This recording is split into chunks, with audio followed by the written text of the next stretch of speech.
이번 키타보 지난주에 우리 키태제를 했죠. 키태제는 내가 나갈 때예요. 전쟁하러 나갈 때를 이야기했죠. 이번 주는 이제 내가 들어갈 때, 전쟁 후에 이제 약속의 땅으로 들어가는 그런 주간이 되겠습니다. 약속의 땅을 이렇게 약속의 땅을 입성을 눈앞에 둔 바로 모압 평지에서 모세가 이 선포를 하는데, 하나님의 약속에 대한 것, 하나님의 그 일하시고자 하는 그 모든 것들을 선포하는 그런 주간이 되겠습니다.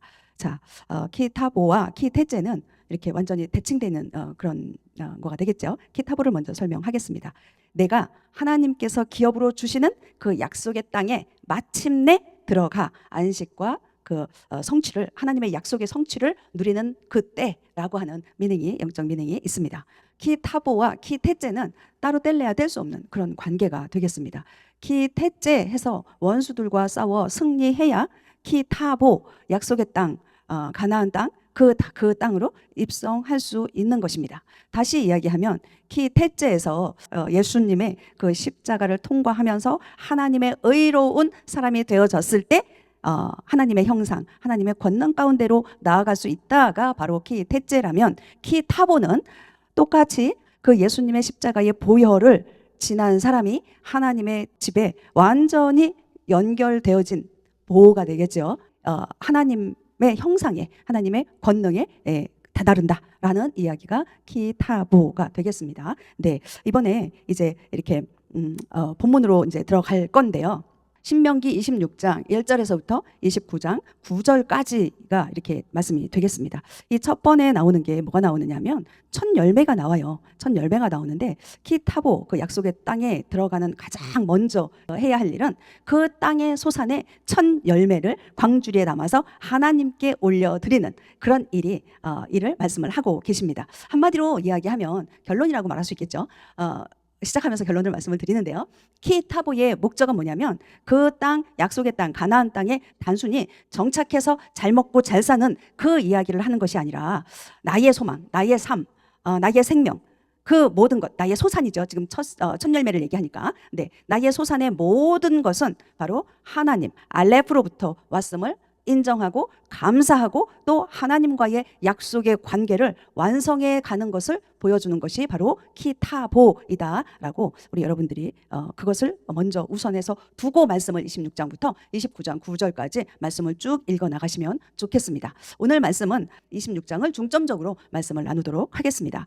앞부분에 1절부터 11절까지의 제목은 첫 열매라고 또 이렇게 잡아보았습니다. 자, 1절부터 읽겠습니다. 주 여호와 내 하나님께서 내게 상속 재산으로 주시는 땅에 내가 들어가, 키타보가 되겠죠. 그 땅을 소유하고 그 안에 거할 때에 너는 주 여호와 내 하나님께서 내게 주시는 내 땅에서 내가 가져갈 열매, 곧 땅의 모든 열매의 처음 것을 취하여 그것을 바구니에 담고 주 여호와 내 하나님께서 자신의 이름을 두시려고 택하실 곳으로 나아가 그 당시에 제사장에게 가서 그에게 이르기를, 내가 이날 주 여호와 당신의 하나님께 고하나이다. 내가 주 여호와께서 우리에게 주리라고 우리 조상들에게 맹세하신 나라에 이르렀나이다 할 것이요. 4절입니다. 제사장은 그 손에서 그 바구니를 취하여 주 여호와 내 하나님의 제단 앞에 놓을 것이니라. 뭐라고 말씀하셨습니까? 내가 그 약속에 들어갔을 때, 그 땅을 소유하고 그 땅에 거할 때 너희가 그 땅에서 얻을 열매가 있을 것이고 소산이 있을 것인데, 그 모든 열매의 처음 것을 하나님 앞에 들고 나와라 라고 이야기하고 있습니다. 26장 5절에 보면은요, 또 뭐라고 이야기하냐면, 너는 또 주 여호와 내 하나님 앞에서 말하여 이르기를, 내 조상은 멸망받을 수밖에 없는 시리아 사람으로 그가 소수의 사람을 거느리고 이집트에 내려가 거기에 머무르며 거기서 크고 강하고 수가 많은 민족이 되었는데, 누구를 이야기하죠? 여기 시리아 사람, 아람 사람이죠. 시리아 사람이라고 얘기하는 이가 누굴까요? 야곱입니다. 야곱이 그의 자녀들과 함께 이집트 땅으로 내려가지 않습니까? 그 이야기를 하고 있고, 그 다음에 6절부터 보면 이집트 사람들이 우리를 악하게 다루고 우리를 괴롭게 하여 우리를 고도에게 속박하였으므로 이제 하나님께서 하시는 일이 26장 7절 8절에 나오고 있습니다. 우리 조상들이 하나님께 부르짖음에 주 여호와께서 우리의 음성을 들으시고 우리의 고통과 노고와 학대받는 것을 보시며, 또 주 여호와께서 강한 솔과 넓은 팔과 큰 공포와 표적들과 이적들로 우리를 이집트 땅에서 데리고 나오셨다라고 이야기를 하고 있습니다. 나오신 것으로 끝나지 않았습니다. 9절에서 이곳으로 데려오사, 이곳 바로 약속의 땅이죠. 이 땅 곧 젖과 꿀이 흐르는 땅을 우리에게 주셨나이다 라고 지금 고백을 하고 있습니다. 누구의 고백입니까? 이스라엘 백성들의 고백입니다. 네, 우리 10절 봅니다. 보소서 오 주여 이제 내가 주께서 내게 주신 땅에 그 첫 열매를 가져왔나이다 하고 너는 그것을 주 내 하나님 앞에 두고 주 여호와 내 하나님 앞에 경배할 것이며 주 여호와 내 하나님께서 너와 내 집에 주신 모든 좋은 것을 인하여 너는 레위 사람과 너희 가운데 거하는 나그네와 함께 기뻐할지니라 라고 이야기하고 있습니다. 처음 익은 열매, 첫 열매는 비쿠림이라고 이야기합니다. 하나님께서 자신의 이름을 두시려고 택하신 곳, 바로 그곳에 이 비쿠림 첫 열매를 들고 나아가야 합니다. 나아가되 무엇을 고백해야 된다고요? 하나님께서 우리의 삶 가운데에 행하신 모든 일에 대해서 감사하고 경배해야 된다라고 이야기를 하고 있습니다. 이 말씀은 뭐냐면 멸망받을 수밖에 없었던 우리 조상들이라고 하는 거예요. 우리 조상들은 즉 우리입니다. 멸망받을 수밖에 없는 시리아 사람, 그들을 구원하신 이집트 땅, 세상 가운데서 구원해 내시고 그리고 광야를 거쳐서 약속의 땅에 입성하는 것입니다. 이것을 그냥 단순히 가나안 땅, 젖과 꿀이 흐르는 땅, 그곳에 정착한다. 거기에서 많은 소산 중에 첫 열매를 올려드린다. 여기에서 끝나는 것이 아니라는 것 알죠? 이스라엘은 광야 40년 동안 방랑했습니다. 타인의 땅을 거쳐왔습니다. 이제 비로소 가나안 입성을 앞둔 모압 평지에 와 있습니다. 그 땅에서 이야기하는 거예요. 지금 너희가 여기를 건너갈 것이다. 건너가서 그곳에서 경작할 때에 소산의 첫 열매를 주님 앞에 올려드려라. 거룩하게 구별하여 올려드려라. 너희를 이곳까지 인도하신 분이 하나님이시기 때문이다. 이 모든 것들은 어디로부터 왔다? 하나님으로부터 왔기 때문이다. 첫 열매, 우리 대표적으로 알고 있는 그 첫 열매가 누구입니까? 예수 그리스도시죠. 예수 그리스도는 죽은 자 가운데서 다시 살아나신 첫 열매이십니다. 고린도전서 15장 10절을 봅니다. 그러나 이제 그리스도께서 죽은 자들로부터 일어나사 잠든 자들의 첫 열매가 되셨도다라고 고린도전서는 이야기하고 있습니다. 또한 첫 열매의 고백, 아까 7절 8절 따로 읽었습니다. 나를 애굽, 이집트, 그 이집트의 노예 가운데에서 노예로부터 구속하신 분이 우리 하나님이시다. 하나님의 강한 손과 넓게 뻗은 팔과 큰 공포와 표적들과 이적들로 우리를 이집트에서 데리고 나오신 분, 그분이 바로 하나님이시다 라고 하는 것, 감사함으로 경배함으로 기뻐하며 하나님 앞에 고백하는 것입니다. 여러분들의 고백은 무엇입니까? 일하고 살면서 수고하고 애써서 얻은 삶의 열매들, 모든 것은 시작은 우리 하나님이십니다. 하나님께서 일을 허락하셨고요, 사람들을 허락하셨습니다. 그래서 그 일이, 그 관계가 형성됨으로 인하여 우리가 살아갈 수 있는 열매들이 맺혀지는 것입니다. 하나님으로부터 왔습니다. 하나님께 감사로 시작하는 우리 한 주간이 되어졌으면 좋겠습니다. 자, 26장 12절에서 15절 제목을 먹고 배부르게 하라 라고 제가 잡았습니다. 12절부터 15절까지의 말씀은 뭐라고 하느냐 하면 너희의 셋째 해 곧 11조를 드리는 해에 너는 내 소출의 모든 11조 드리기를 마치고 그것을 레위 사람과 나그네와 아버지 없는 자와 과부에게 주어 그들이 내 성문 안에 먹고 배부르게 하라. 네, 먹고 배부르게 하라라고 이야기하고 있습니다. 13절 거의 같은 내용이에요. 그때에 너는 주 여호와 내 하나님 앞에 아뢰기를 주께서 내게 명령하신 주의 모든 명령대로 내가 거룩한 것들을 내 집에서 가져다가 레위 사람과 나그네와 아버지 없는 자와 과부에게 주었사오니 내가 주의 명령들을 범하지 아니하고 잊지도 아니하였나이다. 아멘. 네, 레위 사람과 나그네와 아버지 없는 자, 고아죠, 과부에게 주라고 이야기했습니다. 13절에 그렇게 했다라고 이야기하는 거예요. 그러면서 14절 15절 나옵니다. 내가 애곡하는 날에 그것을 먹지 아니하고 부정한 용도로 그것에 조금도 떼어두지 아니하였으며 죽은 자를 위하여 그것에서 조금도 주지 아니하고 주 여호와 내 하나님의 음성에 귀를 기울여 주께서 내게 명령하신 모든 것에 따라 행하였사오니 주의 거룩한 처소에서부터 하늘에서부터 내려다보시고 주의 백성이 이스라엘에게 복을 주시며 주께서 우리 조상들에게 맹세하신 대로 주께서 우리에게 주신 땅 곧 젖과 꿀이 흐르는 땅에 복을 주소서 할지니라. 11조를요 레위 사람, 우리 12절과 13절입니다. 레위 사람 나그네 아버지 없는 자 과부에게 주어서 내 성문 안에서 먹고 배부르게 하라고 이야기합니다. 하나님 나라는요 공동체예요. 각 개인이 우선됐다고 말하지 않습니다. 가나안 땅이요, 이 사회 가운데 하나님 나라의 백성이 살아가야 할 거룩한 삶의 양식, 바로 가나안 약속의 땅입니다. 우리는요 조금 전에 26장 1절에서 11절까지 첫 열매를 하나님 앞에 드린다라고 이야기했고요. 그리고 또 그 모든 소산은 어디로부터 왔다? 하나님께로부터 왔다라고 고백을 했습니다. 그리고 우리가 세상의 속박으로부터 구원해 내신 분이 하나님이시라고 고백을 했습니다. 이 고백이요, 입술의 고백으로 끝나는 것이 아니라 그것이 지금 바로 12절에서 15절까지 말씀, 나의 삶 가운데에서 정말 내 주변에 있는 이웃들, 그들을 섬기는 실천까지 가야 한다는 것이에요. 우리 말로는 너무 많이 해요. 말로 너무 잘해요. 그런데 그것이 정말 삶의 실천으로 나오고 있느냐라는 거예요. 고백하셨습니까? 그러면 행해야죠. 행함이 없는 믿음은 죽은 믿음이라고 하지 않았습니까? 네, 성도는요, 재정을 이렇게 나눌 때 우리 헌금하고 구제 헌금하고 선교 헌금하고 이렇게 하잖아요. 근데 이 헌금하는 게 내가 선심 쓰는 돈이 아니에요. 나에게 있는 그 얼마 중에 내가 좋은 마음으로 이렇게 선심 쓰듯이 그렇게 구제하고 선교하고 하는 게 아니라는 거예요. 하나님께서 우리에게 물질을 허락하셨어요? 재정을 허락하셨습니까? 그거는요, 하나님의 것을 우리에게 위탁하신 거예요. 우리는 위탁받은 거예요. 그 위탁받은 하나님의 거룩한 성물이 되겠죠. 그렇죠? 물질, 우리가 갖고 있는 재정, 그것은 하나님께서 우리에게 위탁하신 거라는 생각을, 그런 마음을 가진다면 그거는 그냥 단순한 재정이고 물질이 아니에요. 하나님의 거룩한 성물이 될 것입니다. 그렇게 여겨질 때 우리가 구제를 하고 재정을 나누고 선교를 하는 것, 그것은 전혀 아깝지가 않은 거예요. 아까운 이유가 뭐예요? 내 것이라고 생각하기 때문에 아까운 거예요. 여기에 보면 레위인, 나그네, 과부, 고아가 나오고 있어요. 그죠? 영적으로 우리가 이것을 생각한다면 레위인은 어떤 사람들입니까? 세상에 기업이 없어요. 세상에 가치관에 소망 두지 않는 자들이에요. 오직 예수 그리스도만, 그분만 나의 기업입니다. 나의 영적 유산입니다. 라고 여기고 살아가는 거룩한 제사장 된 성도님들이십니다. 참된 예배자들입니다. 그들을 섬겨야 합니다. 또한 나그네라고 이야기했습니다. 나그네가 누굴까요? 거처할 곳이 없는 자들입니다.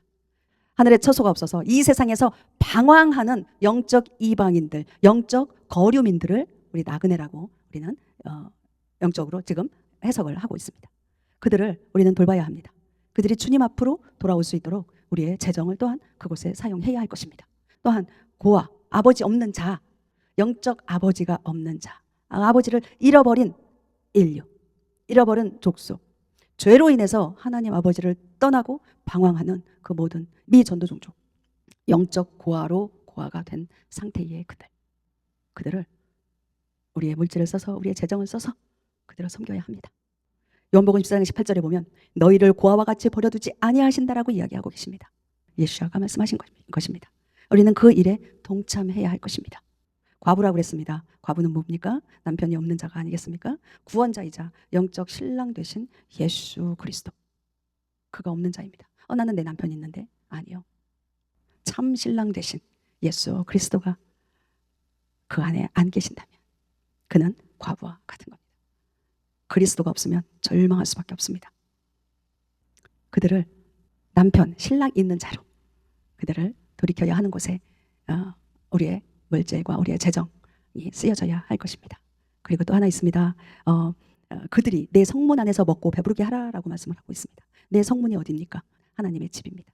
하나님의 나라입니다. 영적인 교회를 이야기하고 있습니다. 마지막 때 새 예루살렘, 새 땅을 이야기하고 있습니다. 그곳에서 세상의 풍파와 저주와 결핍으로부터 벗어나 영원한 안식, 성문 안에, 진정한 하나님의 울타리 안에 거하게 하는데, 그곳에서 뭐 하게 한다고요? 먹고 배부르게 하라고 이야기하고 있습니다. 무엇을 먹습니까? 생명의 떡이신 예수 그리스도와 하나님의 말씀, 그 복음, 기쁜 소식입니다. 육신으로 배고픈 게 아닙니다. 육신으로 목마른 것을 이야기하는 것이 아닙니다. 우리가 영으로 우리가 목마릅니다. 우리가 줄여 있습니다. 하나님의 말씀입니다. 다시 2절을 읽겠습니다. 셋째 해고 11조를 드리는 해에 너는 내 소출의 모든 11조를 드리기를 마치고, 자, 드렸습니다. 그것을 레위 사람과 나그네와 아버지 없는 자와 과부에게 주어 그들이 내 성문 안에서 먹고 배부르게 하라. 13절에 내가 거룩한 것들을 내 집에서 가져다가 레위 사람과 나그네와 아버지 없는 자와 과부에게 주었사오니 내가 주의 명령들을 범하지도 아니하고 잊지도 아니하였나이다. 이것을 다 행하였나이다라고 이야기하고 있습니다. 여러분들은 어떻습니까? 이런 고백을 하실 수 있겠습니까? 자, 우리 초림 예수님, 이 땅에 영적인 나그네와 고아와 과부 같던 우리를 찾아오셨습니다. 자신의 몸으로 첫 열매가 되어서 우리를 영적으로 배부르게 하셨습니다. 이제 조림 예수가 아닌 재림 예수, 다시 오실 예수님은 신랑을 기다리는 과부 같은 성도, 아버지 집을 사모하는 고아와 나그네와 같이 마침내 다시 오실 그 예수님으로 인하여 하나님의 성문 안 새 예루살렘으로 모으실 것입니다. 여러분들 지금 나그네이십니까? 아버지 없는 고아이십니까? 남편 없는 과부이십니까? 마지막 때에 다시 오실 그 예수님으로 인하여 마침내 거할 집에 있는 나그네와 고아와 남편이 있는 신랑이 있는 과부와 같은 우리가 그 성문 안 영원한 새 하늘 새 땅 새 예루살렘 그곳으로 모으실 때 우리는 들어갈 것입니다. 생명의 말씀과 은혜로 완벽한 먹고 배부르게 하실 그 영원한 잔치 가운데에 우리가 들어갈 것입니다. 지금 오늘 신명기 말씀이 그것을 보여주고 계시는 것입니다. 우리 26장 16절에서 19절 말씀을 또 보겠습니다. 이날 주 여호와 내 하나님께서 내게 명령하사 이 법규와 판단의 법도를 행하게 하셨나니 그런즉 너는 내 마음을 다하고 혼을 다하여 그것들을 지키고 행하라. 내가 이날 주 여호와를 내 하나님으로 인정하며 또 그분의 길들로 걷고 그분의 법규와 명령과 판단의 법도를 지키며 그분의 음성에 귀를 기울일 것을 확언하였고 주 여호와께서 내게 약속하신 대로 이날 너를 자신의 특별한 백성으로 인정하시고 또 내가 자신의 모든 명령을 지킬 것을 확언하셨은즉 그분께서 자신이 만든 모든 민족들 위로 너를 높이 세우시되 찬양과 이름과 존귀와 너를 높이 세우시고 또 그분께서 말씀하신 대로 내가 주 여호와 내 하나님께 거룩한 백성이 되게 하시리라. 아멘. 키타보 우리 26장 1절부터 29장 9절까지의 결론 부분이 바로 이 부분이라고 저는 보고 있습니다. 시내산 언약의 완성. 16절에 보면은요. 하나님께서 명령하십니다. 법규와 판단의 법도를 행하게 하셨나니 라고 이야기하고 있습니다. 그 뒤에 우리가 항상 많이 알고 외우고 있는 것, 너는 내 마음을 다하고 혼을 다하여 그것들을 지키고 행하라 라고 이야기하고 있습니다. 지키고 행하라는 거예요. 지키고 행하라. 우리 앞에 1절에서 11절까지 무엇이었습니까? 하나님의 그 구속하심을 우리가 감사함으로 고백했습니다. 첫 열매를 올려드릴 것에 대해서 명령하셨으며 그것에 대해서 그것을 모든 것을 주시는 분은 하나님이시라고 우리는 고백을 했습니다.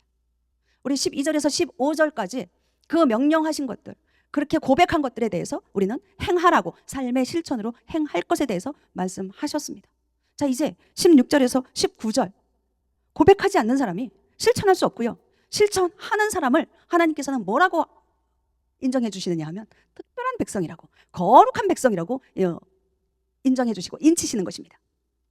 선언해 주시는 것입니다. 전 마음과 뜻, 마음과 혼을 다해 이 모든 행할 바를 행하는 것, 의무죠. 언약의 의무를 행하는 것을 지금 이야기하고 있습니다. 17절 18절에 보면 하나님께서 그렇게 했더니 뭐라고 그러냐면 17절 18절에 뭐라고 하냐면 주 여호와 내 하나님 내가 인정하고 그분의 길을 걷고 그분의 들은 모든 것들을 귀 기울이고 그것을 지킬 때 그때 하나님께서 18절에서 인정하신다라고 이야기하고 있습니다. 19절에 보면은요 결론이 나옵니다. 거룩한 백성, 특별한 백성으로 삼으신 이유. 왜 하나님께서 고백하는 자, 하나님의 법도를 실천하는 자들에게 특별한 백성이라고 말씀하셨을까? 특별한 백성이고 소유된 정말 백성인 자들, 세상 위에서 나는 선민이야, 나는 특별한 백성이야, 나는 하나님의 자녀야 라고 하는 어떤 굴림 가운데에 그런 교만함 가운데 있는 게 아니라 열방 앞에서, 예수야를 믿지 않는 자들 앞에서, 그리고 혹 예수야를 믿는 자들 앞에서라도 하나님의 거룩함과 하나님의 영광을 드러내는 통로로 삼기 위해서 우리를 거룩한 백성으로, 당신의 소유된 백성으로, 당신의 특별한 백성으로 인정해 주셨다라고 하는 것입니다. 베드로전서 2장 9절 우리 너무 잘 알고 있는 거죠. 너희는 택하신 족속 여왕 같은 제사장들이여 거룩한 나라요 특별한 백성, 네 히브리어로 세굴라입니다.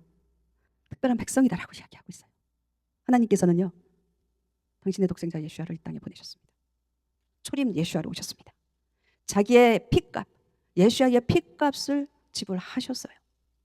그렇게 지불하심으로 인하여 나그네와 그리고 영적인 고아와 같고 영적인 어떤 정말 과부와 같은 우리를 하나님의 특별한 백성으로 삼아 주셨습니다. 우리 16절에 다시 보면 하나님께서 내게 명령하사 이 법궤와 판단의 법도를 행하게 하셨나니 그런즉 너는 내 마음을 다하고 혼을 다하여 그것들을 지키고 행하라. 여러분들 지키고 행할 수 있습니까?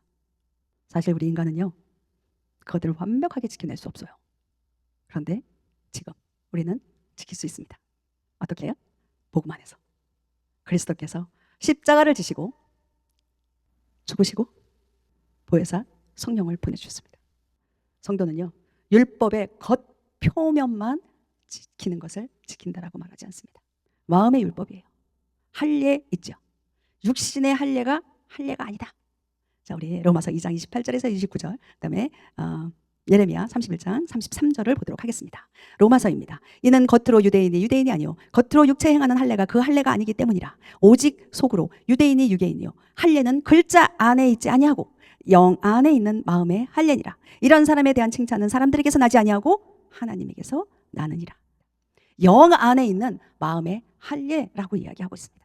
예레미야서 31장 33절에 보면 그러나 내가 이스라엘의 집과 맺을 언약은 이것이니 곧 그 날들 이후에 내가 내 법을 그들의 속 중심부에 두고 그들의 마음속에 그것을 기록하여 나는 그들의 하나님이 되고 그들은 내 백성이 되리라. 주가 말하노라. 아멘 아멘.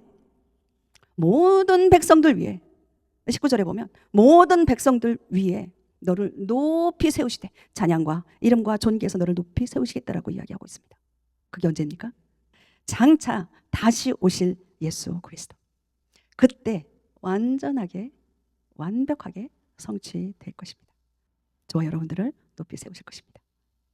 찬송과 이름과 예수와의 이름과 존귀에서 저와 여러분들 하나님의 특별한 백성으로 높이실 것입니다.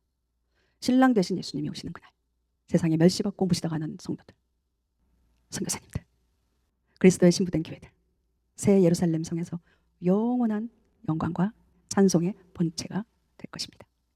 계시록 21장 9절에서 27절을 여러분들 집에 가서 읽어보시면 좋겠습니다. 9절입니다. 마지막 계시록 21장 9절. 마지막 7재앙을 가득 담은 7병을 가졌던 7천사 중 하나가 내게 와서 나와 이야기하며 이르되 이리로 오라. 내가 신부 곧 어린 양의 아내를 내게 보여주리라. 새 예루살렘. 우리 25절부터 읽도록 하겠습니다. 거기에는 밤이 없을 터이므로 낮에 그 도시의 문들은 결코 닫지 아니하리라. 그들이 그 민족들의 영광과 존귀를 가지고 그곳으로 들어가리라.